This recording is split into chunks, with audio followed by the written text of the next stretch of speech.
I'm dating a psychoanalyst. My girlfriend's a psychoanalyst in training. She's a psychiatrist. Okay. And we've been together for about a little over a year. Often enough, I will say something, which I mean one way, in the way that I think I mean it. Maybe it's a joke that she takes seriously and thinks about. Yeah. Maybe it's just a statement. And she will be able to put it in context and expose what I was really saying, right? What I was unconsciously saying. Right. So as an example, something that I think I'm finding myself just very obsessed with the Twitter files. I think this is very important. I really am just thinking about it all the time. I'm tweeting about it too much. And she would be like, well, what unconscious trauma are you acting out? What is it? What is the actual underneath all your reasons? What are you truly unconsciously working out by doing this? And my feeling would be like, oh, well, I don't know what unconscious, I know I was just divorced. All sorts of, I went to the doctor the other day, all sorts of things that might be in the background. But aren't all of my reasons, they're good reasons. I've worked them all out. Look. And they're just like, no, let's talk about this unconscious motivation that you have. Here's how I would say there's a difference between conscious decisions and unconscious freedom. So if the unconscious is like when you're acting unconsciously, how did that unconscious form? It formed why? Because something happened to you, right? And you were psychically, you're like, I can't accept this. I can't accept this. So I'm going to, create a... Your Melanie Klein is when I was weaned from the breast. I know. Okay. So right? I'm not Kleinian. So whatever, but whatever. I'm just saying that's the kind of thing that you're talking about with the unconscious. It's something. But it could be anything, right? It could have just been a way your parents talked to you. It could have been when you were at school and you were bullied and some you didn't accept it. You may have accepted it at the time, physically, but psychically you didn't. You said, I can't accept this, right? And so then and it formed as a psychic trauma, and then it became unconscious. So that, you see what I'm saying? That is a free act of rejecting what was the place that was given to you by the social order, right? And by everyone around you. The death of God is about the drying up of a horizon of meaning and of a whole form of human life. Where do we stand in the illusion it makes? What kind of space are we invited into? The material relations between people become social relations between things. When we look at toasters, corn, and TVs, we still, to a large extent, live in the interregnum between worlds, if you will, or between paradigms. Not many people in the history of the world have faced that. Diet Soap is a Sublation Media podcast. Todd McGowan is the author of Enjoyment Right and Left. I'm going to be talking to him about negation today eventually, but before we started this recording, I was just sort of unburdening myself of my feelings about the state of the world, and particularly about the power of the Department of Homeland Security and the CDC and the CIA and other nonprofit organizations that they grab to be able to censor speech online and in the mainstream media and in newspapers, and pretty much across the board, let's say over the last decade and certainly over the last 3 years. And I was talking to Todd about this, and he was rightfully pressing me a little bit on my position. My question was I think you would want certain things censored. If you wanted someone to say, if someone was a Holocaust negationist, you would think well, we think that shouldn't be propagated. Let's think about that particular example. In Europe, it is the case that it is illegal to deny the reality of the Holocaust. In the United States, it is not the case that it is illegal to deny the reality of the Holocaust. Right. If you want to publish a book that denies the reality of the Holocaust in the United States, you are legally permitted to do so. Now, that doesn't mean that Barnes and Noble or Amazon or Powell's Books or the local library is, committed to or has to stock that book. Right. But you are permitted to print that book. Of course. Okay. Of course. Now, in the case of what's coming out about the Department of Homeland Security right now is as if they are going to all the bookstores. Let's say they go to Barnes and Noble. And they say, yeah, you're one of the few big chain bookstores left. You kind of have something a little bit like a monopoly here, but, we've got legislation in Congress that's going to allow you to continue with these business practices. There's just this thing. There's this Holocaust denial book that you are carrying. And we want to send some people from this nonprofit organization over to train you on how to spot the kinds of books that you should carry and what kinds of books you shouldn't carry going forward. And it's not that they just say Holocaust denial books, but also books about the science of vaccination, books about the history of Russia, books about, and they come in every month, or every couple of weeks and train you about new things that you need to be on the lookout for to make sure you don't put on your shelves, and what kinds of things that you need to be promoting and publishing. They tell you about the narratives that need to be protected. That's the situation we have right now in America. Yeah. I mean, I agree. I don't think that's ideal, but I do think I'm against it, but I'm more wary of, I'm just always going to be less wary of the state than I am of big capital doing the same thing and worse, right? Like, I think that, I don't like the fact that Twitter, that's why I'm not on Twitter, because if Twitter was a public entity, I would be on it. So if Twitter was okay, it's controlled by the state and there are state guidelines for what can be put, I would be on it. Okay. But why? It's a private company and it's owned by, it always has been owned by a private, right? Then I don't want to serve that figure. So, I mean, I'm much more wary of the kind of, even if it's de facto censorship that even the form of Twitter puts on thinking, than I am of these state interventions. I'm just sorry. Okay. Well, let's you raised 2 points, right? Yeah. One is that you're more secure with the state, dealing with the state, than you are with private corporations. And I think the reason why is that? I mean, why is it that the state you're more amenable to the state? Well, the state is public. I mean, I understand that the state is I'm not an idiot. I mean, I understand. I've read a little more because I know the state is, I've read a lot more. Well, no, I know. But the reason why, you just said it, and that's important to underscore. The reason why is because the state is public, meaning that it's supposed to be answerable to the public. To the public, right. In a democratic and transparent way, right? Well, it's not always going to be transparent, but let's hope democratically, right? I mean, there's certain things about the state that can't be transparent, right? I don't know, there was just this leak, you probably know about this, there was this leak about we have certain spies high up in Russia, and so we know before they know what they're going to do, and that should not have been transparent, right? That should not have been leaked. Okay, right. Okay, so now, if the majority of the government's actions are done behind closed doors and we don't have transparency, I think that would limit our ability, of course, to be in any kind of democratic control, right?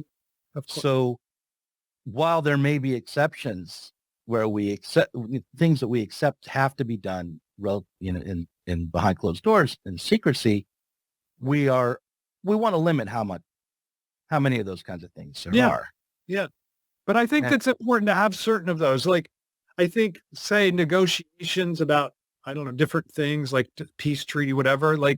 I think it's very important that those are not disclosed because, I'm not talking about spying. I'm just talking about like trying to make agreements between nations that are good things. Like, I think that if the details leak out, then I think turns people against them. And, like some things I'm just not, I'm pretty much a Democrat, but I mean, small D. Right. Okay. But let's just take France, for instance. Like when Mitterrand eliminated the death penalty, which you and I think was a great thing, right? Like if the details would have got out what he was, I mean, he ran on it in a sense, but I don't think people were sure he's going to do it. Like it was good that he was not transparent about that. So I think there are some times where I would just say it's non-transparency is better, but in general, I agree with you.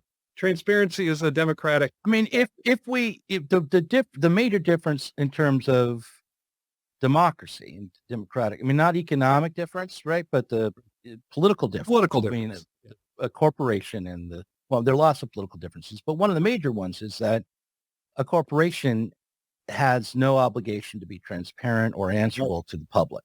Right. Whereas the state does, right?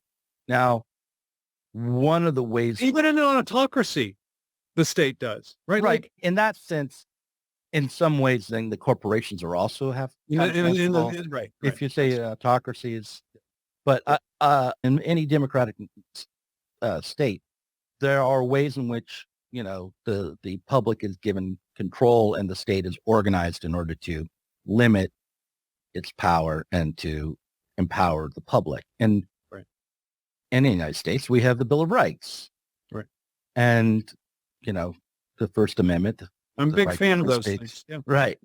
The Fourth Amendment, the right to be protected from unlawful search and seizure. Yeah. Right.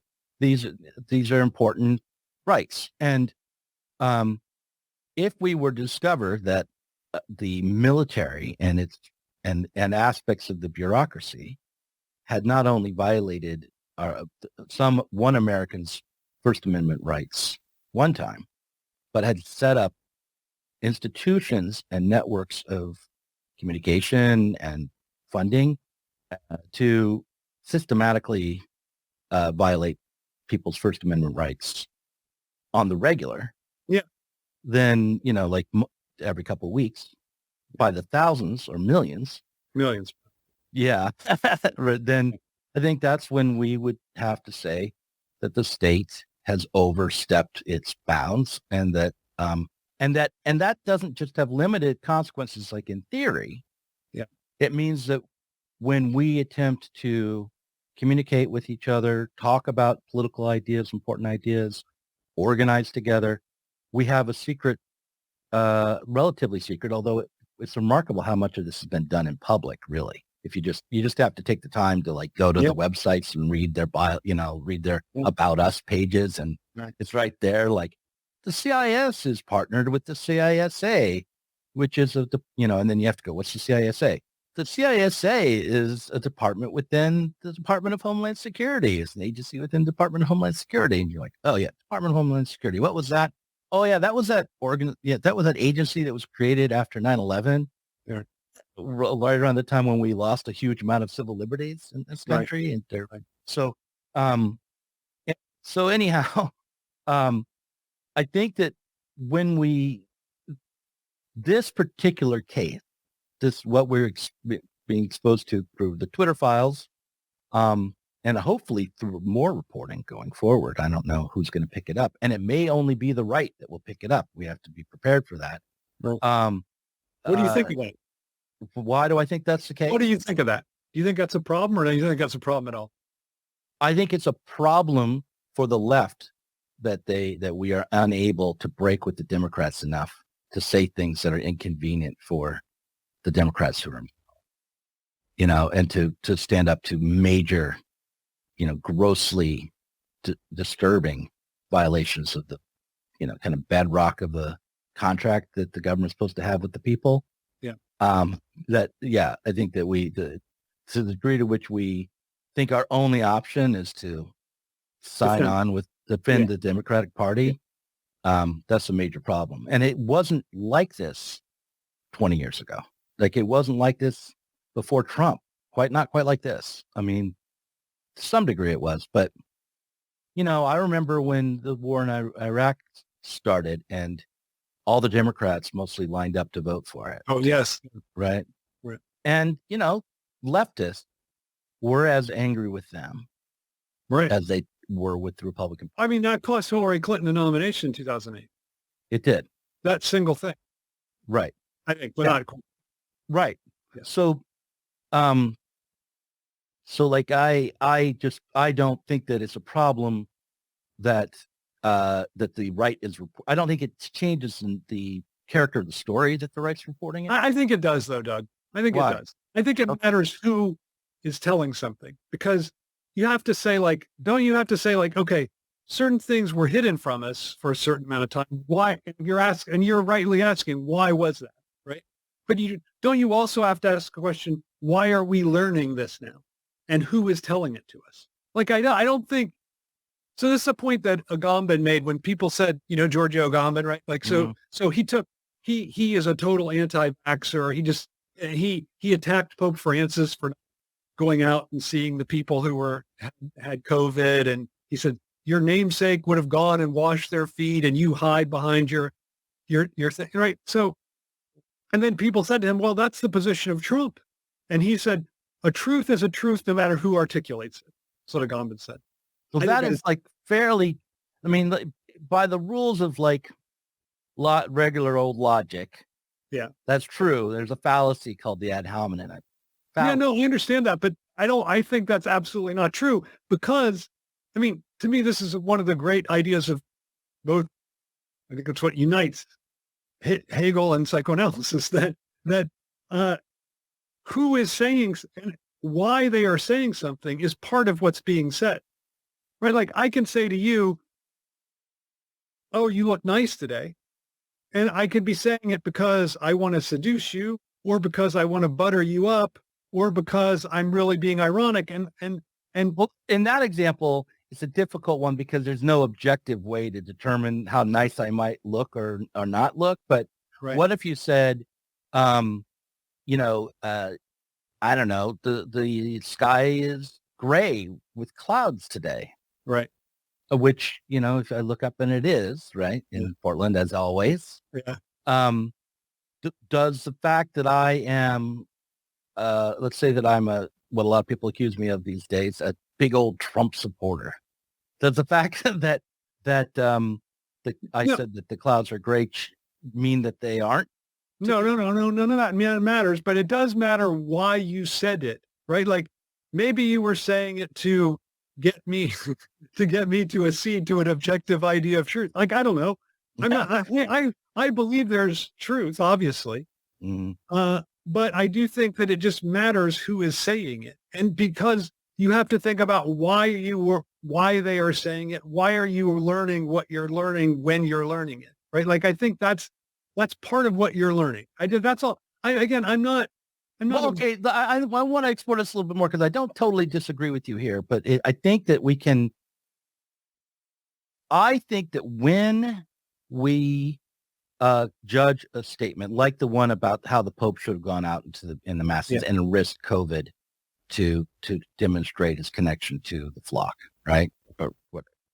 Which I'm not sure. I think that was a very important thing. I have no opinion about that whatsoever, but when we consider that kind of question, we have to do, and we say, well, Trump might have said the same thing. Did he say the same thing? Well, no, he downplayed. Gallman was accused of downplaying the deadliness of COVID, and Trump obviously did the same thing. Like, it was okay, right. So what we have to ask. Okay, so it was Agamben, but so what was his motivation there, and was it the same as Trump's? Well, no, I don't think so. But Right. my only point was, he said a truth is a truth no matter who articulates it. That was my only point in bringing up Agamben. Oh, okay, right. Yeah. So, but okay, if it isn't the case that, well, if I'm going to say this, I'm going to try this out. See, I feel like I'm trying to be too clever by half here, but Okay. That's all right. but let's see if I am. If it's the case that a truth also it includes who's saying it. I think what that means is that that you can determine that by understanding what it implies, like where it leads, and you can determine whether or not it's still true based on whether or not it leads you to more relatively true conclusions, right? I think that's pretty good, Doug. Yeah, I think that's pretty good. Yeah. So that means that who's saying it matters, but it can't be tested just by judging their character in advance. You only can judge it by judging where their argument is leading you. I think that's right. I think it's right. Like and it's a good point that it's not some desire you harbor deep inside you. It's the desire that manifests itself in the statement, whatever it is. Right? Like it's not. Right. Yeah. So I think that's real. I think that's good. I felt like I was being clever. So yeah. No, I'm glad to be confirmed that I was. So in the case of Agamben, we have to know, like, what did that lead to? Why was he saying that? Not why was Trump saying that, but why was Agamben? Well, Agamben was saying it because he was getting a deluge of critique for taking up a certain position relative to COVID. And he was trying to find a way to defend himself, right? Like, I don't think it was anything beyond that. I think it was and what was that position? He thought that we were giving away too much of our human our liberty. freedom. Yeah, our freedom. Like he thought he was very.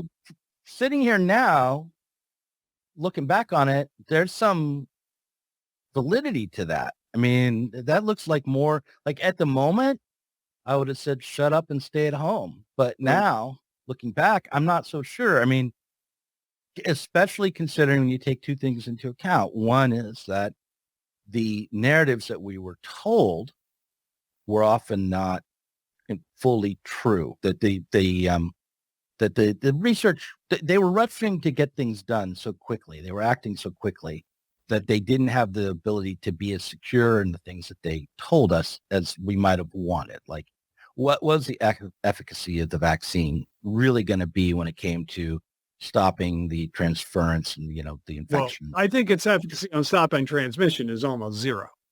Right.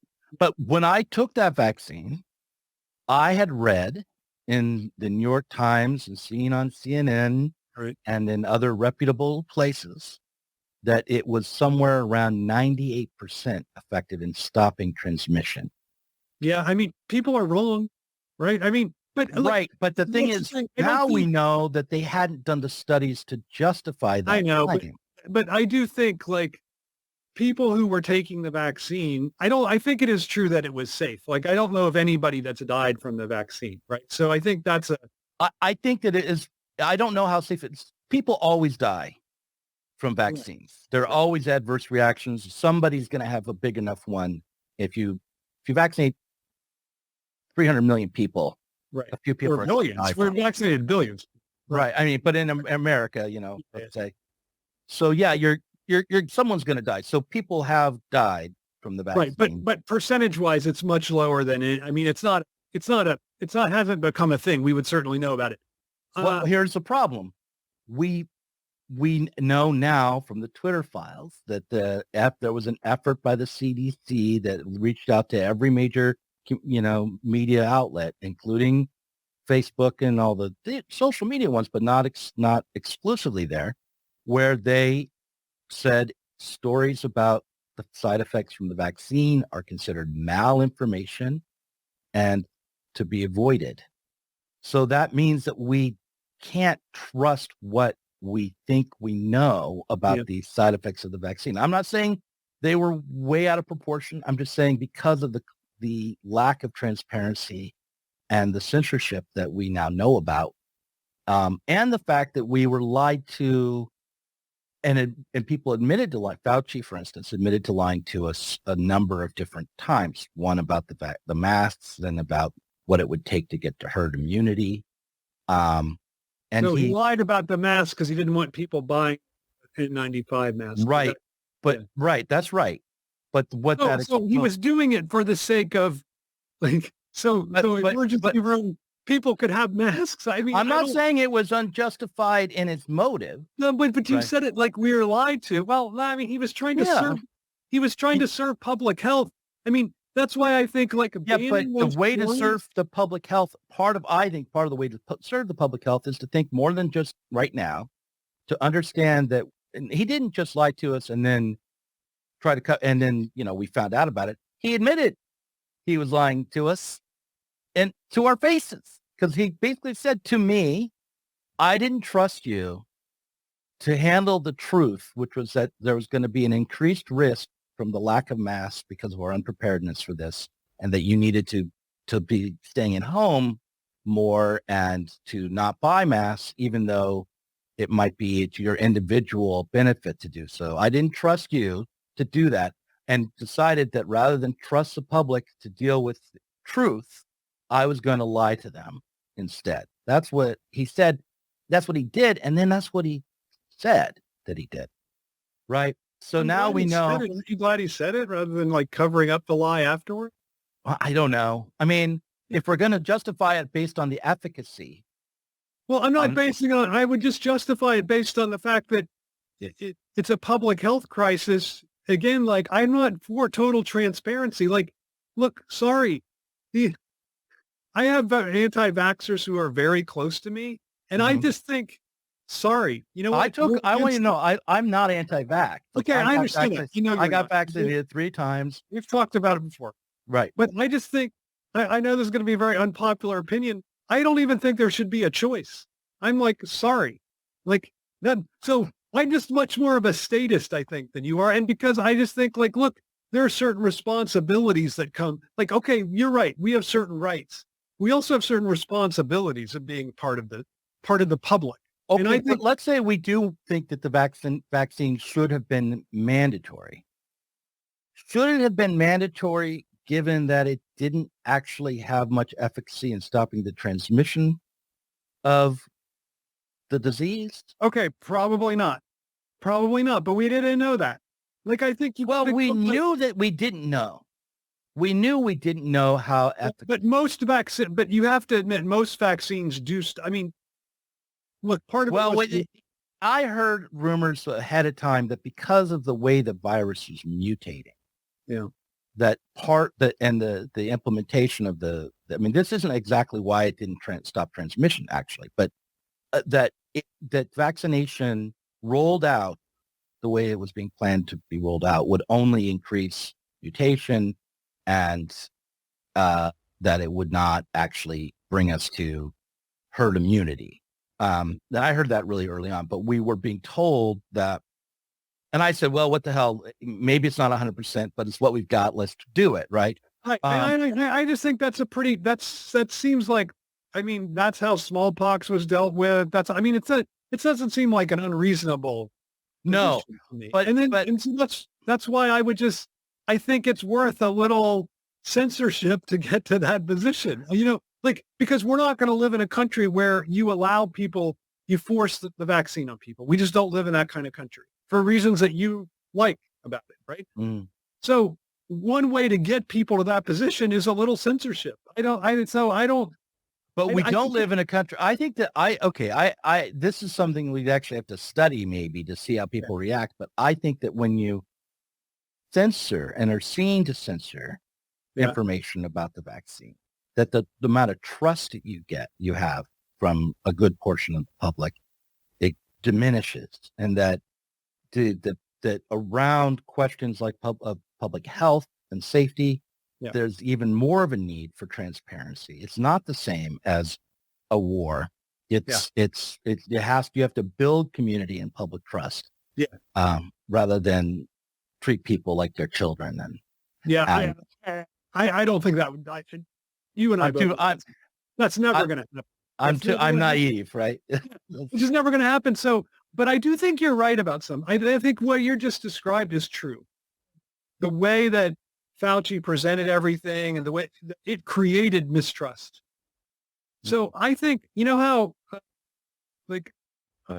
a firm parent gets more respect than one that's like, oh, whenever you want to do, like, would you come do this thing, please help out around the house? But if somebody just says, no, get up out of your, stop playing video games and come help do the dishes, right? Like you don't Right. have a choice. Much more respect, and you don't question. So I actually think it's an argument for mandating the vaccine, and not, then you don't have to lie. Because then you say like, look, it's probably, maybe it won't get hurt. How about you mandate it transparently? That's say, it. Well, that's exactly what I'm saying. Yeah, right. Like you say to the public, everyone has to take the vaccine. But we don't know. But there is some risk, and we do not Right. know if it's going to work. Right. But it is our best shot. It's our best shot. And we are all taking it together. Right. Get out of your seat. Yeah. Go take the vaccine, soldier. See, that's what that would be my position. So I think like then you can be transparent, and then you can be honest in a way. That means also facing a mistake. That's right. If you're wrong. That's right. That's right. And having to be responsible for the mistake. Of course. When you assume authority, you assume responsibility. And, so, but again, I say that, I kind of like that as a parent, like as, in a parent-child relationship. I'm not so sure how comfortable I am thinking of the government as a parent. See, I feel the opposite. I have a very hard time parenting like that, but I would like the state to be like that. Like, like, I don't want to have like. I don't really parent like that either. I do that, but it's like everyone knows, all of my kids just think I'm a laugh riot. No one. So it's right. Like, think about. But I do it. I'm like, get out of here. Da. And they're like, just smile at me, and I break down laughing, and it just doesn't really hold up. That's about how it is here. But like let's take like speeding, right? Like speed limit, like it's maddening, right? Like you go, I just took a trip all around the Midwest and gave some talks, and I'm driving along. It's like 70, 65, and I never know like what the real speed limit is, right? Like because there's the thing that's printed, and then there's a real one because I go by the cop at 75, the speed limit is 70. He doesn't care. Or she doesn't care. Right? Well, it's 5 miles over. Okay? Well, not everywhere, because other times there's a cop right there. Somebody's going like 10 miles over. They're fine. So that's what I mean. Like there isn't like a certain thing there's this total ambiguity. And I think all of us would like it if they're just like, okay, this is the line. You're one over, you're gone. Right? Like you're Todd. I think one over is a little extreme, but I recently I didn't drive for the longest time. Right? I lived in Portland. I was a hippie. Cars are bad. I didn't drive until after my divorce. And I was like, oh, I want a date. I better start driving. Yeah. So I got a license, and I started driving, and but I was nervous.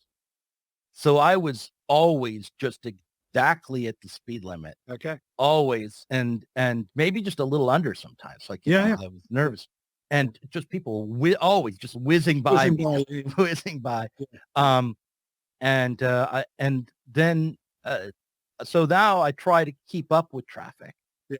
But I think people drive like maniacs. And that's just off to the side. I think. No, that's off the side. But I think it's an interesting point, right? That it's tied to this vaccine question, right? Because there isn't, the authority in every case is ambiguous, right? Like it doesn't just lay down a precise, there's a precise thing, but then it's never heeded exactly, right? So I think that to me, I think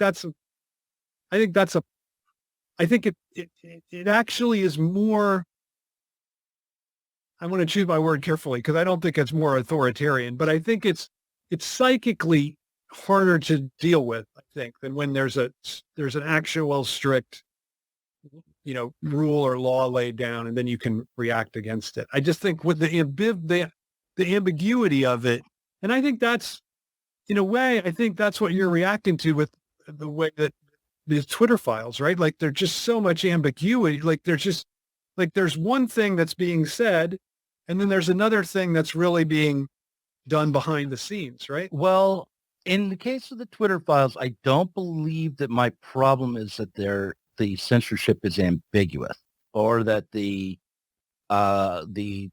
attempt to control a narrative is not done uniformly. The more effective they are and the more uniform and coherent they are, the worse that it would be. But no, my point is that they have to resort to this because they're not just laying down like, this is what people should be doing, right? Like, isn't it? Well, the idea as a Marxist, right? Yeah. And I think even as like an old-fashioned bourgeois Republican, is that we live in a society that's really dominated by everyday life, civil society, free individuals. We don't live in a society where what matters most is our relationship to some centralized authority, that we have norms and a kind of a general will that emerges, but that we are free, and that the state and the government is our own creation. We create it in service to us. Sure. Right? So I think that it's important to remember that when we think about how we relate to authority. And with a parental authority, you're talking about a profoundly unequal relationship. It's one of the times where a good parent has to be aware of the fact that their kid isn't a fully developed adult who deserves to have freedom and autonomy. They have to have control. That's part of being a parent. But in a society that's based on, modern bourgeois liberal principles, that isn't the assumption. The assumption is no, people are free. They're individuals. They're rational and capable to a large enough degree that they should be able to determine things for themselves. Something like COVID is a state of exception, right? Where there's an emergency, so we break the norms. But I think Agamben was saying, well, this state of exception won't go away. Right. That's his right. Yeah.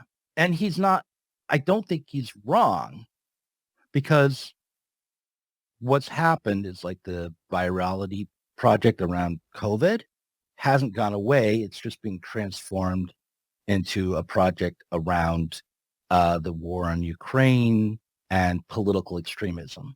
And before that, before COVID and before that, it was these kinds of things were done, maybe not in terms of the First Amendment as much, although perhaps they were, and I just don't know it. But they were done in the name of protecting us from terrorism, which also created another kind of state of exception. Right. That's the one Agamben was most on about. Right. Right.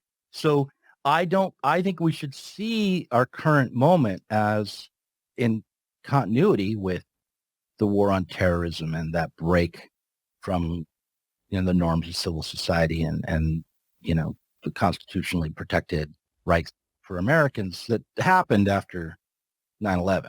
That it just hasn't gone away. It's as the war on terror has faded, new justifications for the state of exception have been grabbed onto. Sometimes to maybe COVID was an actual state of exception. I don't think the war in Ukraine is. I think that is precisely the moment where a free and democratic society. No, I agree with that. I agree.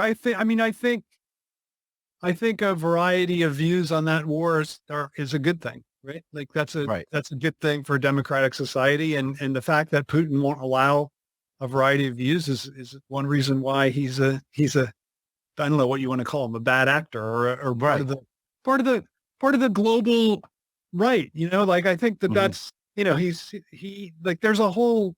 I think there is a kind of interesting divide emerging, right, between the global right and then, whatever else, liberal democracy, whatever, right? Like that's right. Although I think that line is really fuzzy. And when someone like AOC stands up and says and blasts Matt Taibbi, I'll tell you a little bit about that maybe. But when someone like AOC stands up and says that these allegations about the Department of Homeland Security and the documents that have come forward are a waste of time, they don't need to be looked at, that this was a Republican attack on the Democratic Party, that demonstrates the degree to which the line between liberal and authoritarian is blurred. And I don't think AOC is acting like a liberal or differently than Putin when she... You don't think she's acting differently than Putin? Not when she does that. Not when she says, we don't have to investigate the way in which the secret police are suppressing. Doug, if she wasn't acting differently than Putin, she would have killed Taibbi. Or he would have fell out the... Oh, well, okay. All right. So, but, and maybe to a matter degree, but not in principle. Come on. Not in principle. It's the same motivation. The principle is the same, which is that speech shouldn't be free. There is no right to be, a free, expression. I don't have the obligation as a congressperson to serve this public and protect their rights. That's not what I'm there for. I'm there to serve the authority of the state. Now, they haven't had Taibbi killed. They have sent the IRS to his house. Okay. On the day that he was testifying to Congress, the IRS showed up to ask for some old records and things like that, which was highly unusual. He's not committed any fraud. Okay. But, that's not an assassination. Absolutely. Yeah. Russia is worse. They kill the journalists. Yeah. We just systematically suppress them, that. Well, I mean, I think to me, the argument would be that the right, but if Taibbi was killed, yeah, would we have the ability to recognize it as political killing if it was AOC who did it? If it was the Democrats who had him killed, would the left be able to recognize that? Okay, that's an interesting question. Yeah, I think, that's a very good question because, here's what I was going to say, that I think your point is, and this is something I find kind of interesting, and I think it's also true of certain kind of, not necessarily like this word, but like political correct sort of discourse, right? Mm-hmm. That this failure to, the failure to take up a critical position by leftists, and what you've said, like catering to the Democratic Party, that's what you were talking about. Mm-hmm. Like that, because AOC even said, like, that person and I aren't really in the same party. I think she's talking about Biden, of all people. Like in a real democracy, we would be in separate parties. I think she said that. Yeah. Well, so the fact that this failure to be critical of the left, or of the Democratic Party by the left, ends up, and I think this is a pretty interesting point, ends up pushing people to the right that would otherwise be leftist. Right. I'm not sure. I think that seems to me like a really important and interesting point. And I have some friends that work in like warehouses and places like that. And they're like, the whole way that Democratic Party talks about things just completely alienates working class, right? Like just the whole, right. So what do you think? What were they referring to particularly there? Well, they were referring to like what they think is like certain like cancel campaigns and things like that, right? And I because they're just like, look, that doesn't seem like some speech offense seems like less important to them than, I don't know, conditions of the, as Engels would say, like conditions of the working class in England, right? Like anyway, but my point is, I think that I like that point by you, that there is a kind of a failure to be critical of the Democratic Party ends up pushing people that want to be critical to the right. And it also, it's also this alienation of the working class. We move to the right in two ways. One, we push people who are in opposition to the conditions of society to the populist right in America, let's say, to someone like Trump. But then also those who don't move that direction abandon the things that would give them the ability to be critical. And become more interested in the name than they are in the ideas. And so then by staying with the Democrats, they're also moving to the right in a different way. But there's not like there's a left there in the end that's really actually critical. The right isn't like with like this thing with Elon Musk and Twitter files. There's some story about the additional story to it. All this story that Matt Taibbi was reporting on, his access to the files just ended yesterday. And the reason why was because Elon Musk decided to block all links to Substack. Right. Why? Not because he wanted to suppress people's speech there or he cared what they were saying, because they were competing with Twitter. Right. They had created a new... He didn't want to... He's like, why are we subsidizing this competitor? Right. I read about that. Yeah, and so now that means Taibbi, who was reporting on these Twitter files on Twitter, is no longer going to be on Twitter because he can't link his own reporting from Twitter. He can't link to his own articles. So, and that means that he's breaking the terms of the original agreement, which was he could look at all the files he wanted, but he has to do all his reporting on Twitter. So that means there goes the whole story. Not all of it's gone, but the developing story has been cut short by Elon Musk. And so that means, you can't turn to these guys, can't turn to Trumpers or the capitalist class. Or the capitalist class, right. I mean, again, that seems to me to underline the point I made. Maybe it was... But for a little while, though, some things got out. Yeah. When Taibbi was a journalist and just said, okay, I'll look at all the files, he got a lot of really important information out. Now it's being cut off, possibly. I mean, who knows? But it seems likely. And the other thing that happened, and in a moment, maybe I can ask you this about this in the terms of negation. But he went on MSNBC, and Mehdi Hassan. What? Yeah. Mehdi Hassan just tore him up. Matt Taibbi, not Elon Musk. He's like, and he found 3 mistakes in Taibbi's reporting, which were kind of. One was that Taibbi had said that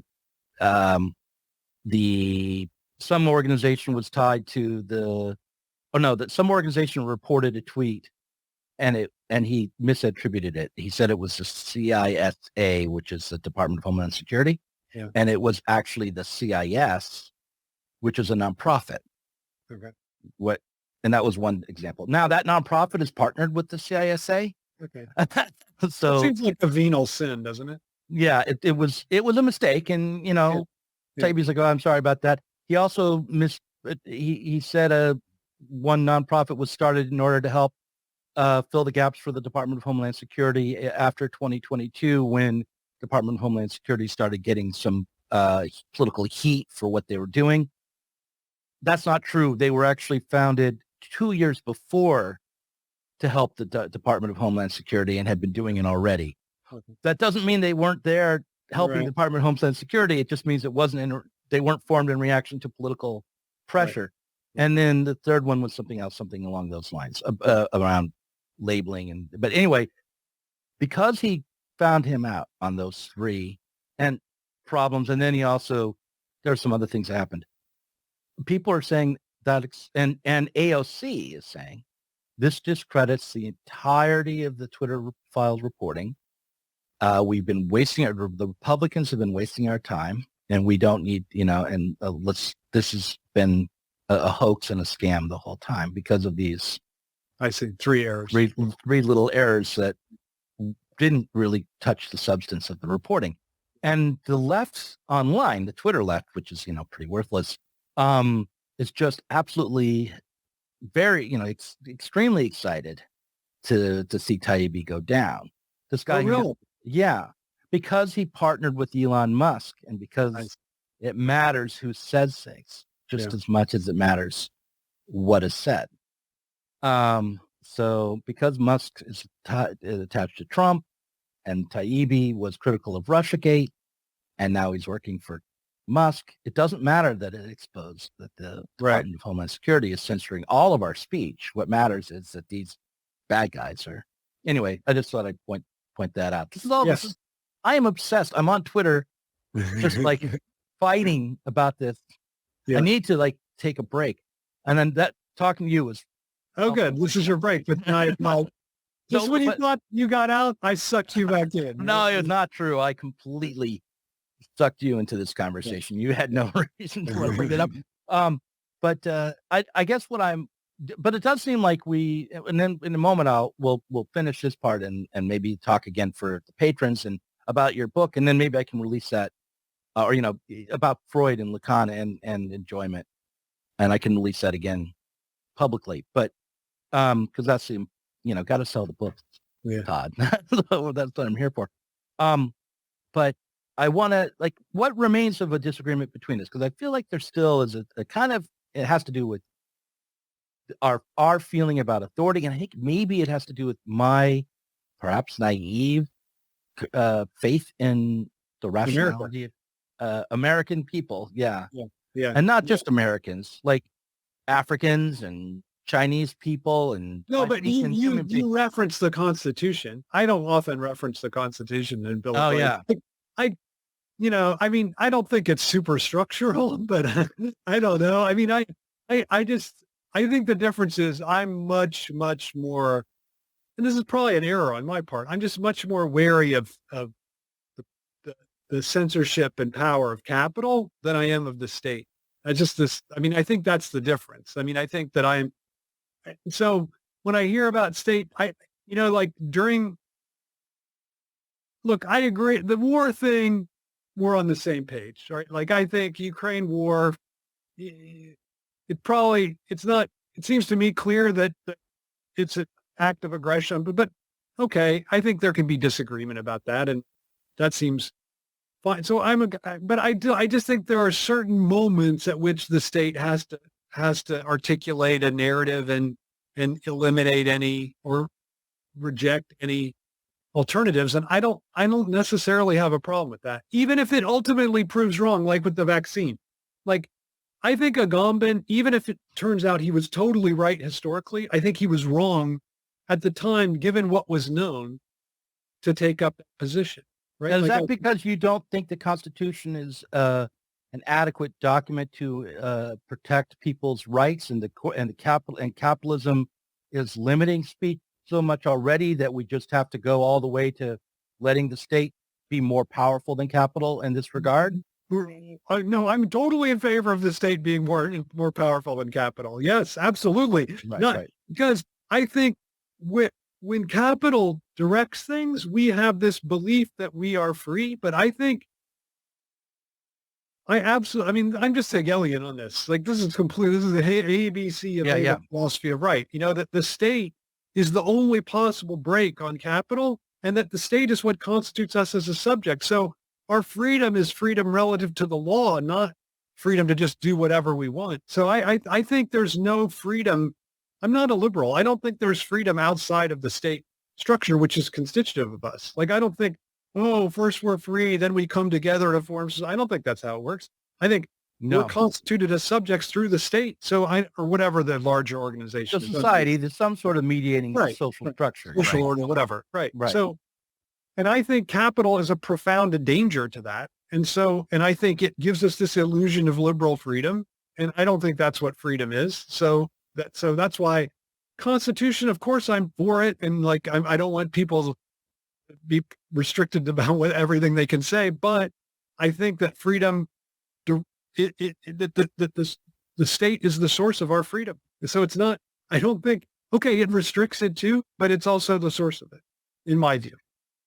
Right. And so from my point of view, what creates conditions of freedom actually, and I say this as a Marxist, actually it would be the mode of production in society, and that in capitalist society is capital.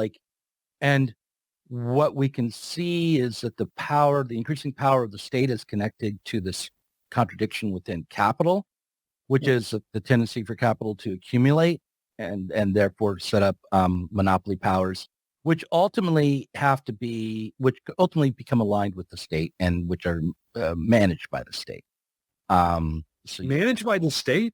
See, I don't, not at all. I think the state is often managed by capital, but I don't think capital ever. If you are in management, you're not in management because you're not managing something for yourself. You're managing something for it.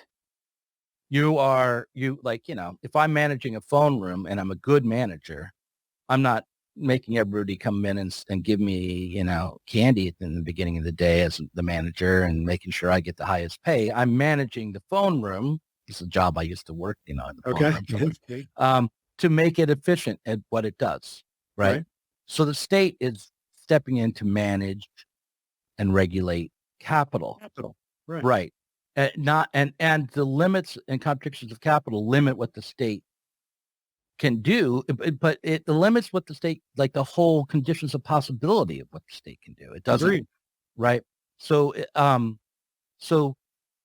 But the idea of free speech in a capitalist democratic society is that it goes along with like limiting monopoly power, and trying to encourage competition between capitalists, because the idea is that everyone should have the right to speak and express themselves, and that the market will work out, which ideas rise to the top. I mean, that's not, the market is not a great mechanism for that. But the state then would come in, and when the state thinks it's necessary to manage the market of information rather than let it be free. Right. And when you start managing the market of information, you're talking about just outright, especially online, where, in reality, there is no market for speech online. It is not monetizable. It's only monetizable through advertising and by creating platforms. But it's not my speech. On YouTube, I get some money, but when I'm on Facebook or Twitter, I'm not creating monetizable speech. For them, for myself. Kind of complicated, but if no one was on Twitter wouldn't make any money. But I'm using a service. It's more like a phone than it is like, it's weirdly, I'm communicating with millions, but I'm really no one would say, oh, every time you talk on the phone company should pay you. Right. And so I'm not creating a product. The product is the phone. The product is the ability to communicate. It's the technology of communication that's the product. Anyway, putting that aside, my main point is just that when the state steps in to control what can be said on the internet, it's kind of like them controlling what you can say on the phone. It's kind of like them controlling what you can say or what you can write down, or who gets ink, who doesn't, because this is the primary way of communicating in society. So it's not like they're the victim here is Twitter. That's not, the victims aren't Twitter when it comes to suppressing speech on Twitter. The victims aren't, isn't MSNBC when they suppress stories on MSNBC or create narratives on MSNBC or on Fox. The victims are the public who doesn't get to have good information and be exposed to ideas and or express them. Yeah. Okay. Yeah. I mean, I don't know. I feel like I'm on a soapbox chair. No, that's I don't disagree with that. I mean, but I just, if you want to say where we disagree, it's probably, I'm just much more of a statist, I think, than you are in terms of freedom, right? Like, I just think the state is the source of our freedom. That's full stop. That's what I think. Right. I think capital is the biggest danger to our freedom, and that the state, when it puts a brake on capital, it's actually protecting our freedom. So that's why I'm